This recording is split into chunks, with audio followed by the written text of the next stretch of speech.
এই তো আমাদের গাছে থেকে এখন যে মেহেদি পেরে নিয়ে আসলাম। আসলে আমাদের গাছের মেহেদি আমরা নিজেরাই দিতে পারি না, নিয়ে যায় অনেক মানুষ এসে নিয়ে যায়, আসলে বলেও নেয় না, কি করব। তো যাই, কয়েকটা মেহেদি ছিল, নিয়ে এসেছি মাথায় দেওয়ার জন্য। আর এই তো পেয়ারা, তো পেয়ারাও এটা দেশি পেয়ারা, যেহেতু ছোটো ছোটোই পারতে হয়, বড় হলে দেখা যায় পোকা হয়ে যায়, সেজন্য কিন্তু আমরা একটু ছোটো থাকতে থাকতেই পেরে ফেলি। আসলে পেয়ারাগুলো ছোট হলেও খেতে কিন্তু খুবই সুস্বাদু, খুবই মজার হয়।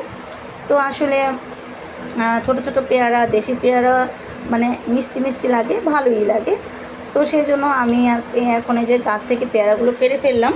তো আয়ান বাবা এখন পেয়ারা খাবে। আয়ান, তোমার কি পেয়ারা পছন্দ? পেয়ারা খাবে? আচ্ছা, আমি ধুয়ে দিব, রাখো রাখো। তো এই তো আজকের ভিডিও ছিল, মেহেদিগুলো পারলাম।